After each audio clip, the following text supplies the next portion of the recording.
Hola les signes, ¿qué tal? Comment ça va? Comment vont vos ailes à ce moment-ci de votre vie? Comment c'est la vie au moment où j'arrive à vous avec cette vidéo? J'ai senti ces derniers jours une invitation à venir mettre sur la table ce sujet-là. Ça me trottait de cette façon, ça voulait se dire de cette façon. Arrêtez d'aimer souffrir. Et je me suis dit, ça pique un peu ça, parce qu'en vrai,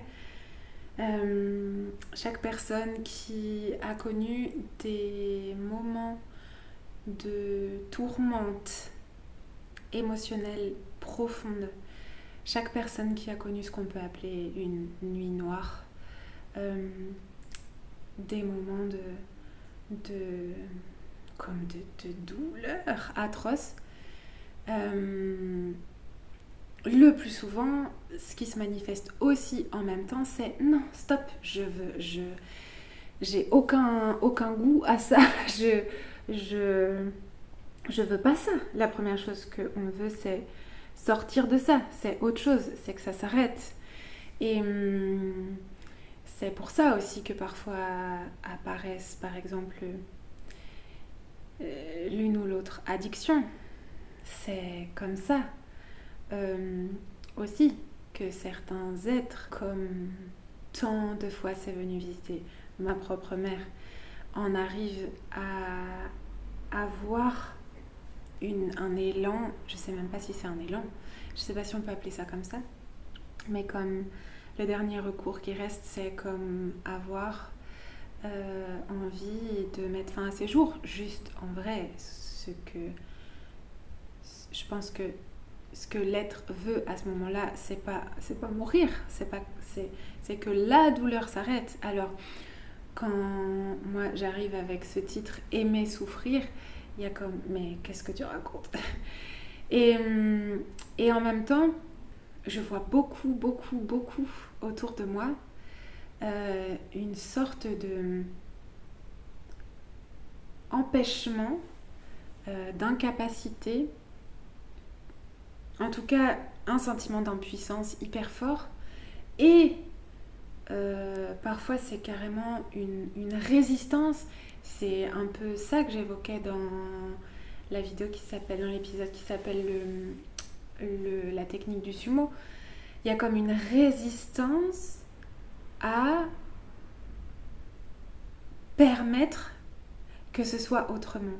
Lorsqu'on a vécu un trauma, que ce soit dans son enfance ou à un moment donné de sa vie, que ce soit quelque chose de relationnel, quelque chose en lien avec nos parents, avec la famille, que ce soit quelque chose de trash, comme l'inceste, un drame, un suicide, un abandon, de la violence conjugale à laquelle on a assisté, de la violence conjugale qu'on a vécue, j'en passe, ou que ce soit quelque chose qui est plus comme un accident de la vie, un accident, quelque chose qui apparemment vient de l'extérieur, qui vient nous percuter comme ça, quel que soit le niveau de trauma comme ça et la forme de trauma comme ça, un peu bien costaud, on peut aussi avoir vécu des événements qui sont venus s'ancrer en nous comme un trauma et qui ont un impact encore maintenant dans comment on arrive à vivre notre vie aujourd'hui, comment on la goûte, comment on arrive à fonctionner avec tout ce que ça implique, toutes les dimensions de notre vie, et comment on arrive à être soi-même, comment on arrive à manifester ce qu'on a envie de manifester, etc. Et ça peut être des traumas. J'aime pas du tout doser comme ça parce que pour moi, chaque être, quel que soit ce qu'il a vécu, à l'endroit où il est dans sa souffrance, ça peut avoir des goûts où la souffrance, elle est comme ça, quelle que soit l'origine. En tout cas, il peut y avoir des choses qui paraissent plus soft dans l'événement lui-même, ou alors ça a été, par exemple, si je pense à l'enfance, avec comment ça a été avec nos parents, parfois c'est pas forcément un gros truc, mais plusieurs choses répétées au compte-gouttes, ou une ambiance comme ça, où on s'est senti pas désiré par l'un de nos parents, ou pas valorisé, ou alors on était comme tout le temps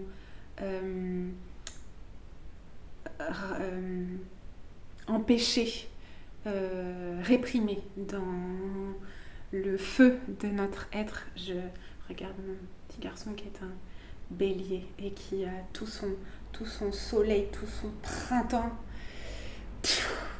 qui va s'exprimer. Quel que soit tout ça,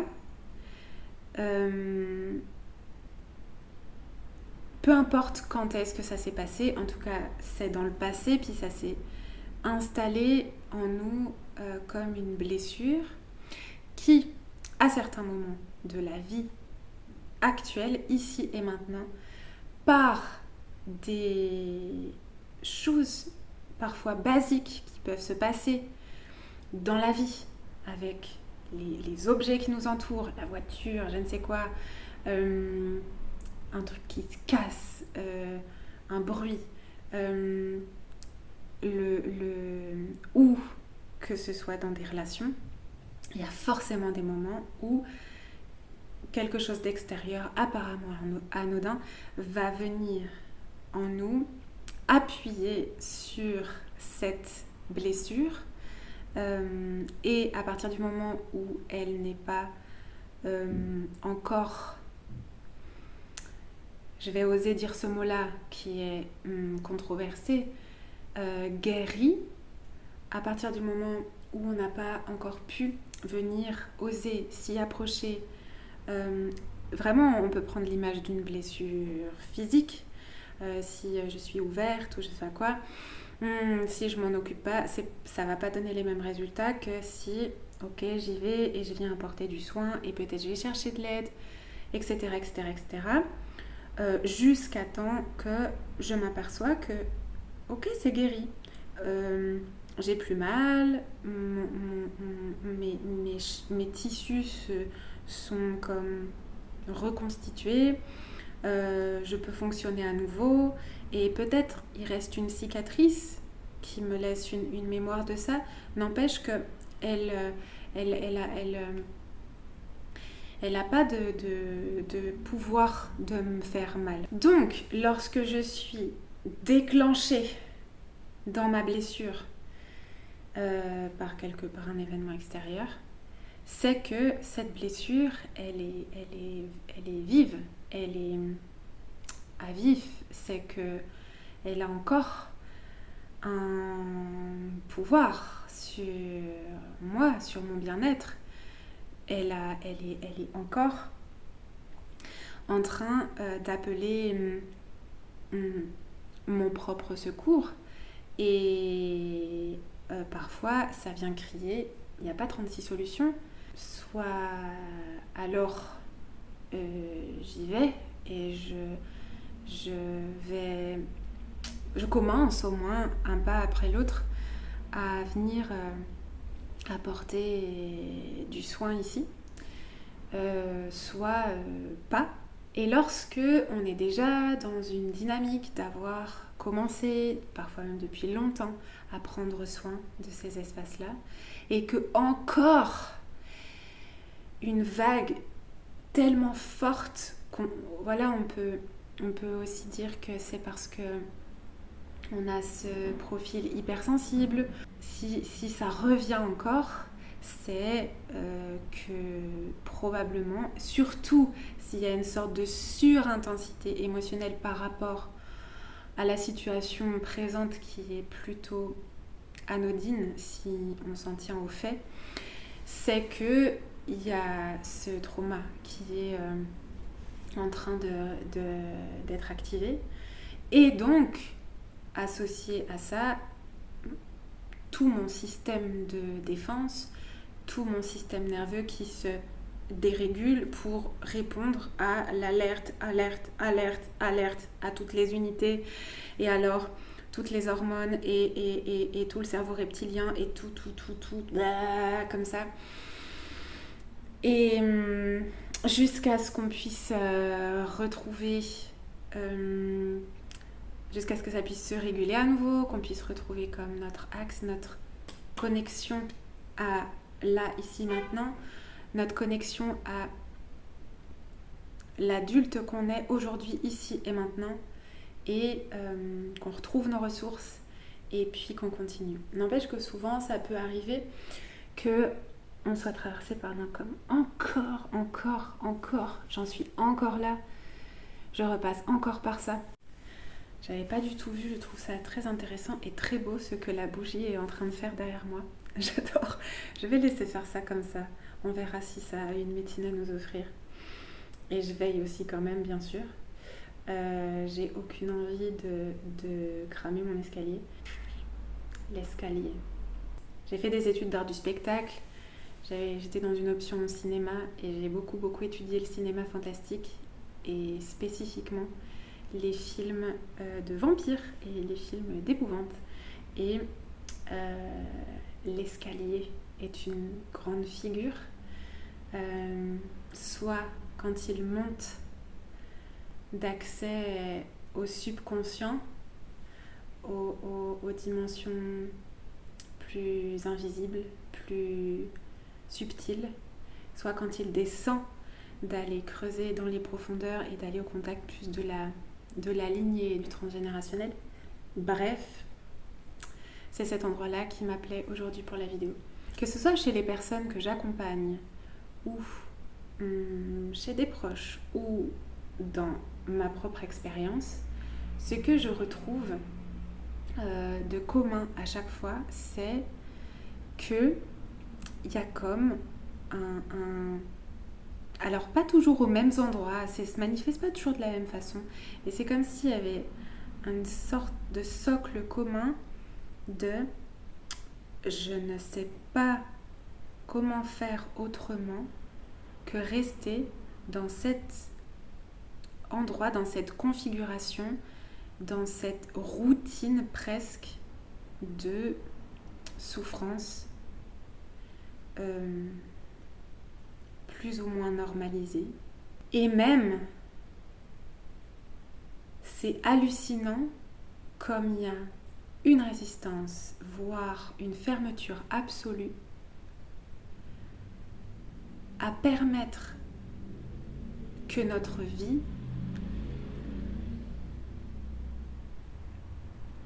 devienne autre chose que ça, de laisser venir à nous des saveurs de joie, de légèreté, d'abondance aussi, quelles que soient les formes d'abondance, y compris l'argent. Bon, là je suis traversée par la pensée, ouah, ça va être insupportable d'écouter les bruits de voitures, de motos qui me passent à côté. Et bon, c'est tout, je le laisse là. Encore une fois, c'est bien à l'image de ce qui peut venir parasiter notre champ électromagnétique, notre espace, notre coupe, et quel que soit ce qui vient se manifester devant, à moi de choisir ce que j'en fais. Est-ce que je vais focaliser sur ça et dire « Ah, ça me saoule, et tout arrêter » ou est-ce que je vais essayer de me relier et de faire focus à l'abondance qu'il y a ici et que peut-être je peux me permettre de recevoir. Je me suis vue il n'y a pas longtemps, bon, j'ai été traversée moi aussi par une reviviscence là, qui faisait que j'avais mal. Et je me disais, mais bon sang, pourquoi encore? Et j'arrive pas quand même, après tout ce temps, et à comment ça se fait que ça me revient encore, et ta. Et je me suis vue que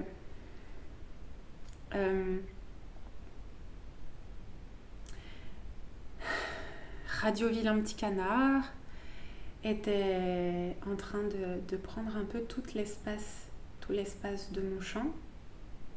Bon, parce que j'avais pas encore pu retrouver des ressources pour réguler mon système nerveux.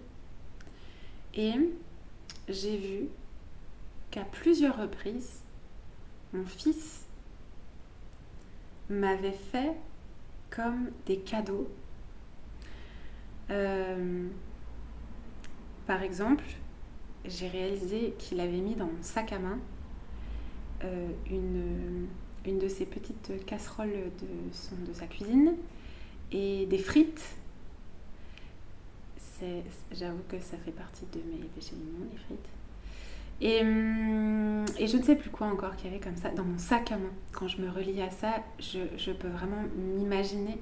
Il a vraiment fait en conscience une petite surprise comme ça. Et sur le moment, j'arrivais pas à recevoir ça et à m'en nourrir et à m'abreuver de ce qui était là, présenté, offert, d'amour, de jeu, de rire, parce que j'étais comme tout mon espace était occupé à la fréquence, je suis nulle et nanana et je mérite pas et je sais pas quoi et j'arriverai pas et ça changera jamais et là. Bon bref, toute ma coupe était déjà pleine, était déjà remplie, était déjà préoccupée. Et à ce moment-là, je ne parvenais pas à recevoir ces manifestations auxquelles j'aspire tant pour tant.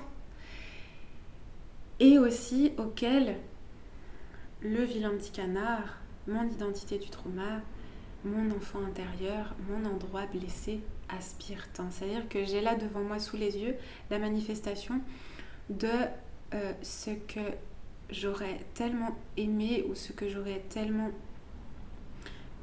ce qu'il aurait tellement mieux valu que je reçoive à l'époque, à ce moment-là, au lieu de recevoir les autres choses qui se sont passées. C'est tout. C'est pas la question de revenir sur ça. Juste, maintenant c'est là. Et il y a une telle habitude, il y a de telles autoroutes neuronales, il y a un tel fonctionnement souffrant, presque auto-entretenu, parce que comme le système nerveux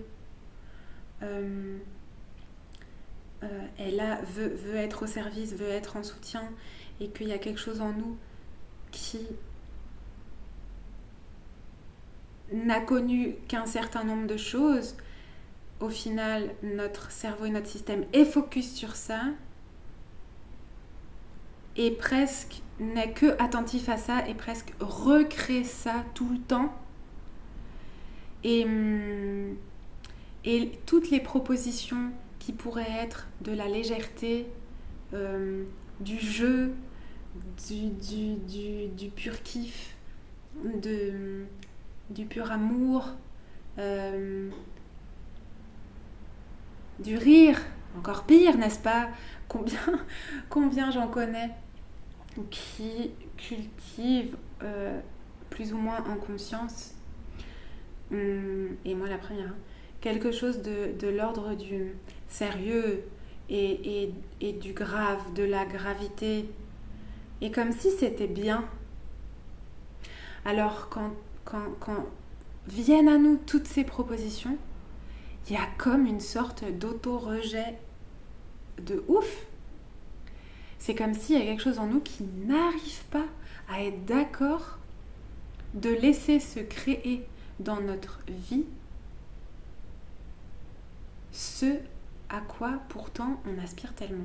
Et c'est comme si à chaque fois que ça vient, que c'est là, soit on ne le voit pas tellement notre focus est ailleurs, soit on n'arrive pas à le recevoir tellement c'est quelque chose qui est rattaché à des mémoires qui ont eu tellement peur et tout, que ça le considère comme un danger, et donc ça le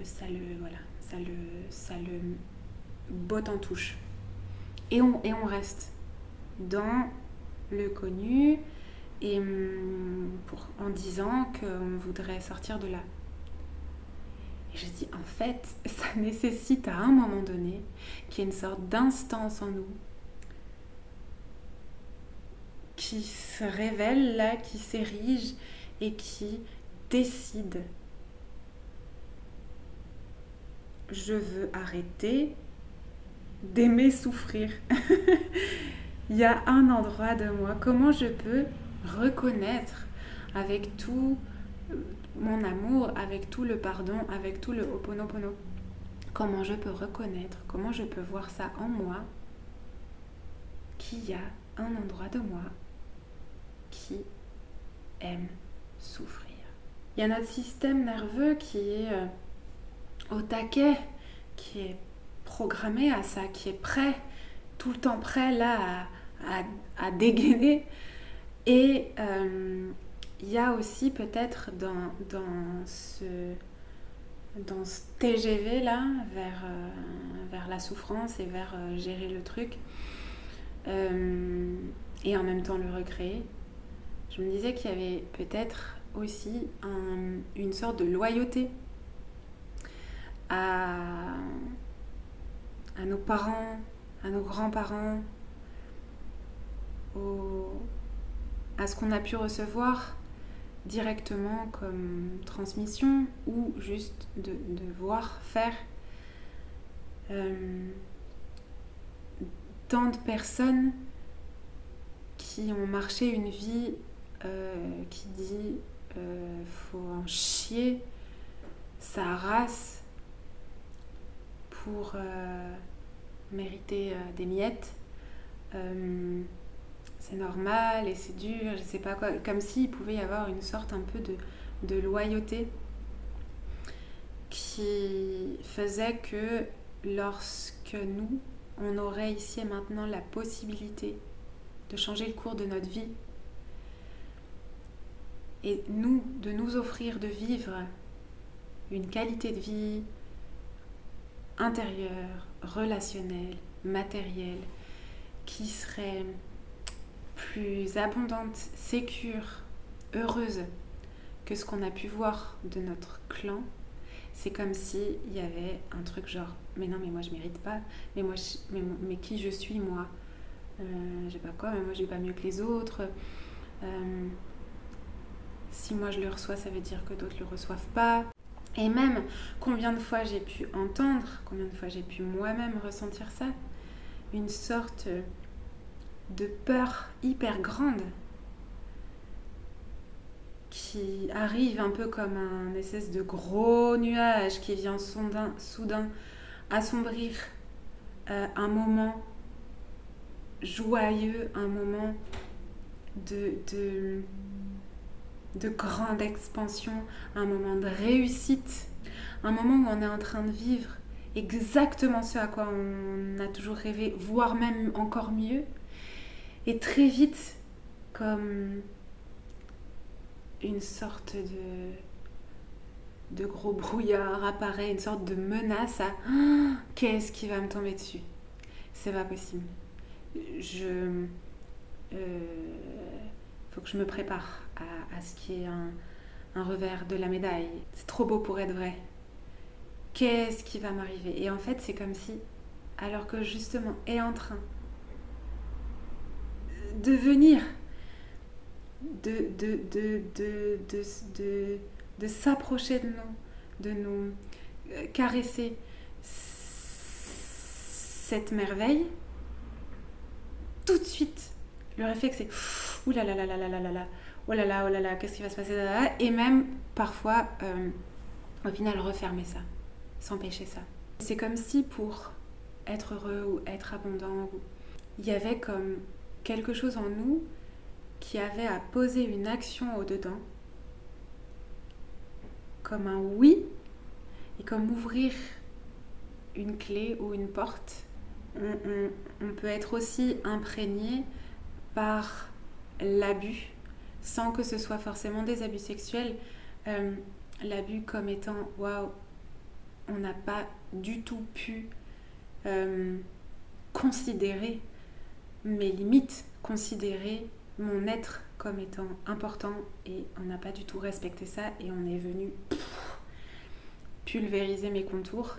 Et comment tout ça, ça crée que, alors, par protection, il y a une fermeture de ce fameux couloir, et alors la coupe ne peut plus se remplir, comme si on avait mis une sorte d'immense imperméable cuirasse de protection qui en même temps empêche tout ce bon de venir à nous. Et j'aime chaque fois me rappeler de cette simplicité que m'offre le conte du vilain petit canard, parce que au moment où quelque chose en lui a pu dire oui à la vie, oui à lui-même, oui à la beauté, oui à l'abondance, et ça c'était quand il était en train de regarder le groupe de cygnes là sur un lac, et qu'il a fait un pas vers eux, genre wow, j'aimerais tellement, et s'approchait vers, et là, en voyant soudain son reflet sur l'eau du lac, il réalise qu'en fait il est déjà ça, qu'il est déjà ce qu'il espérait tant, et qu'il en fait déjà partie. Et c'est vraiment c'est comme si tout partait d'un premier clic pour pouvoir en premier lieu arrêter de souffrir, et pour permettre que ma vie ressemble à ce que je voudrais vivre à la place. Ça nécessite que je décide fermement de redonner les rênes à l'énergie du cygne,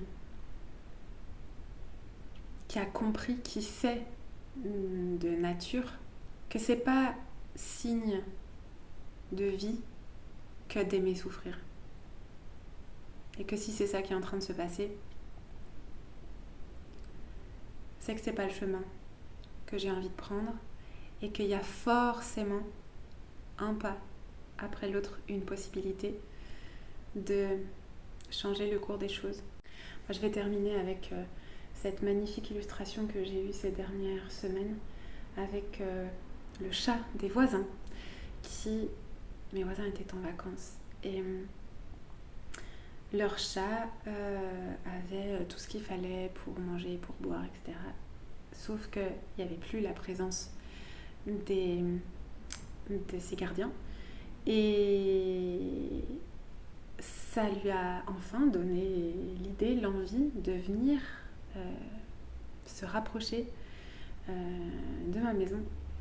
Et alors de temps en temps je le voyais, je l'appelais un peu, tout ça, mais il venait pas, il osait pas. Et là il est venu, et je l'observais, comment il avait cette capacité d'aller chercher et d'aller provoquer et d'aller même insister pour avoir plus, d'aller s'offrir ce qui lui manquait. Là, genre, il est en manque de câlin, de présence, de douceur. Et bien, au moment où ça n'y est plus, il va chercher à se le procurer à nouveau. Il est venu vers moi, puis alors, moi je disais non, tu rentres pas dans la maison. Donc je venais lui faire des câlins dehors et tout ça. Mais il devait sentir qu'au fond de moi, ça vibrait. Oh, j'aimerais tellement qu'il vienne. Je voudrais qu'il vienne dans mon canapé. Je voudrais que, pas grave, j'aimerais tellement qu'il soit là. Mais non, parce que c'est pas sa maison et tout. Et non, je disais non. Et en fait, lui, il insistait. Il a essayé de rentrer 10 000 fois, bref. Et je me disais, mais c'est ça. Il est pas... Alors, il lui arrive un truc, ça pourrait, je sais pas, lui créer du trauma, de se dire mince, ces gardiens ils sont pas là, peut-être il peut se dire ah, qu'est-ce qui se passe, est-ce qu'ils vont revenir, est-ce que je vais être tout seul, combien ça va durer, est-ce qu'ils vont abandonner, Sauf que ce que son être est en train de vivre avec du manque, alors il cherche à se l'offrir, il se le procure autrement. Il n'est pas en train de se rouler par terre et de se morfondre dans sa douleur. Il l'arrête le plus vite possible pour la transformer en autre chose.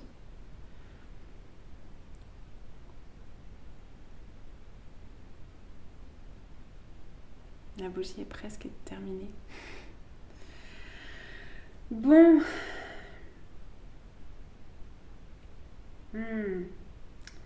Une pensée pour tous les endroits de nous qui sont encore attrapés dans cette illusion d'être un vilain petit canard. Une pensée pour tous les signes qui sont en train de tambouriner derrière la porte en mode « Ah, je suis là! Donne-moi la barre du navire !» Merci de me dire en commentaire comment ça résonne pour vous. S'il y a des choses plus intimes ou plus particulières que vous avez envie de partager en feedback, vous pouvez aussi m'envoyer un mail. C'est facile de trouver toutes les infos dans la description sous la vidéo ou sur ma chaîne en général. Je viens de lancer dans le monde mon nouveau site internet. Si vous avez envie d'aller découvrir odetteFemmeSerre.com, c'est la première version qui sera affinée. Et puis voilà.